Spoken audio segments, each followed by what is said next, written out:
I sold your car collection, Margaret announced, sweeping into my garage with the confidence of someone who thought they held all the cards. It's for a family emergency. The buyer will be here tomorrow.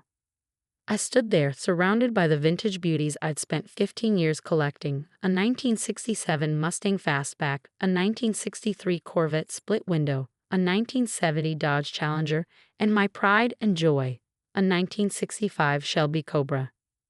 Each car represented years of restoration work, countless hours in this very garage, and memories that went far deeper than metal and chrome. My name is Alexandra Carter, and at 35, I'd built what many considered one of the finest private vintage car collections in the state. What my mother-in-law didn't know was that these cars weren't just expensive toys, they were my livelihood. The family needs the money, Margaret continued, mistaking my silence for shock. Thomas's business is struggling, and as his mother, I had to do something. Thomas was my husband's brother, known for his failed business ventures and inability to manage money. I ran my hand along the Mustang's hood, feeling the cool metal beneath my fingers. "How much did you sell them for?" I asked calmly. Margaret's smile widened. "800,000 for all four. The buyer thinks he's getting a bargain, but it's enough to save Thomas's business." I had to bite back a laugh. 800,000 for a collection worth well over 3 million. But Margaret didn't need to know that. Not yet. "That's wonderful," I said, watching confusion flicker across her face. She'd expected tears, protests, maybe even a confrontation. Instead, I was agreeing with her. "Well, yes it is," she said, suddenly uncertain. "The buyer will be here at noon tomorrow. I'll need the keys and paperwork." I nodded, walking to my workbench where I kept the car's documents. "Of course. Family first, right?" Margaret's triumphant smile returned. "Exactly. I knew you'd understand once you thought about it. After all, these cars just sit here most of the time. At least now they'll serve a purpose." If she only knew how many purposes they'd already served. Later that evening, as I sat in my home office, I made a phone call. "Hey Jack, it's Alex. Remember that offer you made last month? Is it still open?" Jack Phillips, curator of the National Automobile Museum, had been trying to acquire my collection for their upcoming vintage racing exhibit. His offer had been generous, not just financially, but also including a position as the museum's head restoration specialist. "Alex, of course the offer stands. Having your collection and expertise would be invaluable to us." I smiled, thinking about Margaret's face tomorrow. "Good, because I have a story you're going to love." You see, what Margaret didn't know when she sold my cars was that each one was already under contract with the museum. The paperwork had been signed last week, and the cars were technically museum property, with me retaining possession until the exhibit opened. Her illegal sale wasn't just void, it was fraud. I could have stopped her immediately, could have shown her the museum contracts and ended her scheme. But years of her interference, her constant prioritizing of Thomas over everyone else, her dismissal of my passion as a hobby, had taught me something valuable. Sometimes the best revenge is letting someone walk right into their own trap. The next morning, I waited in the garage, keys and paperwork ready. Right on schedule, Margaret arrived with Thomas and a man I assumed was their buyer. "Alexandra, this is Mr. Peterson," Margaret said, practically glowing with satisfaction. "He's very excited about the collection." "I bet he is," I replied, watching as Mr. Peterson circled the Shelby Cobra with appreciative eyes. "These are absolutely stunning," he said, reaching for the keys I held. "The paperwork's all ready." I smiled, handing over not the ownership documents Margaret had expected, but copies of the museum contracts. "Everything's right here." I watched as Mr. Peterson's expression changed from excitement to confusion to shock as he read. Margaret, noticing his reaction, hurried over to peek at the papers. "What's wrong?" she demanded. "What are these?" "These cars," Mr. Peterson said slowly, "appear to be the property of the National Automobile Museum. Any private sale would be illegal." The color drained from Margaret's face. "That's impossible. Alexandra, what is this?" "This," I said, pulling out my phone to record their reactions, "is what happens when you try to sell something that isn't yours to sell." Thomas started backing toward the door, but I wasn't done. Not by a long shot. The best part of my plan was still to come, and I wanted to make sure they all understood exactly what they'd walked into. But these are just cars." Margaret sputtered, her perfectly manicured hands shaking as she gripped the museum contracts. You can't possibly have. This must be some kind of joke. I walked over to the Corvette, running my hand along its pristine chrome trim. Actually, Margaret, this joke is worth about $3 million. And that's before we factor in the federal charges for attempting to sell protected museum pieces. Mr. Peterson, who I'd noticed had been typing frantically on his phone, suddenly cleared his throat. I think there's been a terrible misunderstanding. I should go. Please stay, I said calmly. The museum's legal team will want to speak with you about your involvement in this attempted fraud. Thomas, who had been inching toward the door, froze. Legal team. Oh yes, I smiled, pulling up the security camera feed on my phone. They're particularly interested in last Tuesday's footage, when you and Margaret came here with a locksmith to copy my garage keys. Tampering with museum property is a serious offense. Margaret's face went from pale to scarlet. You set us up. You knew we were trying to help Thomas and you laid a trap. No, Margaret, you set yourself up. I gave you plenty of chances to ask about the cars, to show even a hint of respect for what I do. Instead, you broke into my garage, arranged an illegal sale, and tried to steal my life's work, all to bail out Thomas's fifth failed business venture. The sound of approaching vehicles made everyone turn. Through the garage windows, we could see 3 cars pulling up.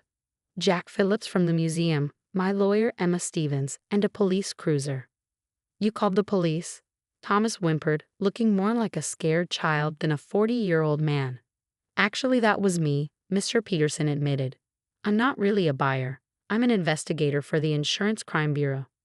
We've been watching your pattern of suspicious business dealings for months, Mr. Carter. Margaret staggered backward, bumping into the Mustang. This can't be happening. We're family. Family? I laughed, but there was no humor in it. Was it family when you told everyone my restoration work was just a hobby? When you convinced James to cancel our wedding because you thought I wasn't good enough for your precious son? Thank God he had the spine to stand up to you then. Jack Phillips entered the garage first, followed by Emma and 2 police officers. His eyes went straight to the cars, checking for damage. They're fine, Jack, I assured him, though they tried to sell the whole collection for $800,000. Jack's eyebrows shot up. 800. Do they have any idea what the Cobra alone is worth? Apparently not, I said, watching as the officers began taking statements from everyone involved. They also didn't know about the restoration business I run, or the museum contracts, or the fact that these cars have been featured in major automotive magazines. Emma approached with her tablet. We have everything we need, Alex. The security footage, the fraudulent sale agreement Margaret drew up, even texts between them planning the whole thing. Do you want to press charges? I looked at my mother-in-law, now sitting on my work stool with her head in her hands, and Thomas, being questioned by the officers about his business dealings. For a moment, I felt a twinge of pity. They'd been so convinced of their own righteousness, so sure that their needs trumped everyone else's. Yes, I said firmly, file everything. It's time they learned actions have consequences. Just then, my husband James burst through the door, having rushed home from work when I texted him what was happening. His eyes swept the scene before landing on his mother and brother. Really? He asked them, his voice heavy with disappointment. After everything, you still couldn't just leave her alone. Margaret lifted her tear-stained face. James, honey, we did it for Thomas. The family. Stop, James cut her off. Just stop. You did it because you've never accepted that Alex is part of this family, because you can't stand that she's successful at something you don't understand. He walked over to me, wrapping an arm around my shoulders. Well, now you get to understand exactly what she does, because the museum's press release about their new collection and head restoration specialist goes out tomorrow. The look of shock on Margaret's face was priceless. Head restoration specialist? That's right, Jack Phillips chimed in. Alexander's reputation in the classic car world is exceptional. We've been trying to get her on board for months. As the officers led Thomas and Margaret out to discuss their charges, I felt a weight lift from my shoulders. Years of dismissal, of snide comments and backhanded compliments were finally ending. James squeezed my shoulder. You okay? I nodded, looking at my beautiful cars, now officially part of something bigger than Margaret's small-minded schemes. You know what? I really am. 3 months after the garage incident, I stood in the National Automobile Museum's main exhibition hall, watching as visitors admired my collection. The cars gleamed under perfect lighting, each one accompanied by a plaque detailing its history and restoration journey. My personal favorite was the sign next to the Shelby Cobra, restored by Alexandra Carter, head of restoration services. Every time I saw it, I thought about Margaret's face when she learned what her attempt to sell my hobby had cost her. The fraud charges had hit both her and Thomas hard. Thomas faced significant legal consequences for his pattern of suspicious business dealings, while Margaret's reputation in her precious social circles was in shambles. The local papers had run the story with headlines like "Mother-in-law's classic car heist backfires." "There's my star curator," Jack called out, approaching with a group of people in expensive suits. "Alexandra, I'd like you to meet some board members from other automotive museums. They're very interested in your restoration techniques."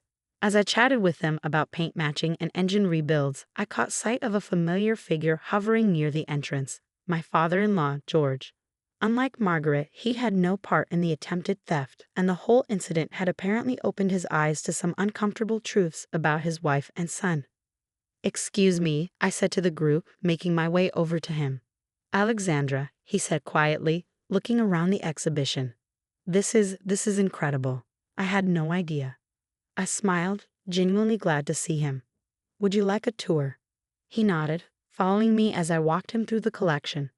Unlike Margaret, who'd never shown any interest in understanding my work, George asked thoughtful questions about each car's history and restoration process. "You know," he said as we stood before the Mustang, "I used to restore old radios when I was younger. Nothing like this scale, but I understand the satisfaction of bringing something back to life." "Why did you stop?" He sighed.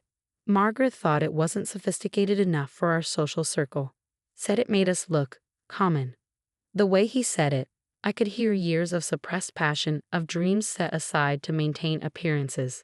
Like mother, like son, Thomas had inherited Margaret's disdain for genuine work and craftsmanship. "It's never too late to start again," I said. "We have a small restoration workshop for kids here at the museum. They work on old mechanical toys, learn basic tools. We could use another instructor." The look of hope that crossed his face made me realize that maybe some good could come from all this. Just then, James appeared, carrying 2 coffee cups. "Thought I'd find you here," he said, handing me one. "Hi, Dad." "Your wife just offered me a teaching position," George said, still looking at the cars with wonder. James grinned. "You should take it. Better than rattling around that big house alone while Mom's doing her community service." Margaret's sentence had included significant community service hours at a local automotive vocational school, a detail I couldn't help but appreciate for its poetic justice. As we stood there, I noticed a young girl, maybe 12, pressing her face against the Corvette's window, her eyes wide with excitement. Her mother tried to pull her back, apologizing for the fingerprints on the glass. "It's okay," I called out, walking over. "Would you like to see inside?" The girl's face lit up as I opened the car door. "Really? Really? I'm Alexandra, and this is my car. Well, it's the museum's now, but I restored it." "You fixed it?" she asked, carefully sliding into the driver's seat. "By yourself?" "Mostly. Sometimes you need help with the big stuff, but yeah, I did most of it myself." Her mother watched with interest. She's always taking things apart, trying to fix them. I never know whether to encourage it or not. I thought about Margaret, about all the dreams she dismissed as inappropriate or unsuitable. "Encourage it," I said firmly. "Here's my card. We have youth workshops every Saturday." Later that evening, as James and I locked up the museum, I paused to look at my cars one last time. They looked different here, more prestigious maybe, but still mine in all the ways that mattered. "Penny, for your thoughts?" James asked, wrapping his arms around me from behind. "Just thinking about how things work out," I said. "Your mom tried to take all this away, but instead she gave me a bigger platform, a chance to help kids like that girl today." "And Dad," James added. I haven't seen him this excited about something in years. I turned to face him. "You know what the best part is? Margaret's community service starts next week. Wait until she finds out she'll be assisting my youth workshop program." James laughed. "You didn't." "I did. After all, she's always talking about the importance of family. Now she gets to help her father-in-law teach kids about restoration work. As we walked to our car, I couldn't help but smile. Sometimes the best revenge isn't about getting even. It's about building something better from the wreckage of someone else's mistakes. Margaret had tried to tear down what I'd built, but instead she'd helped me create something even more meaningful. And that was worth more than all the vintage cars in the world.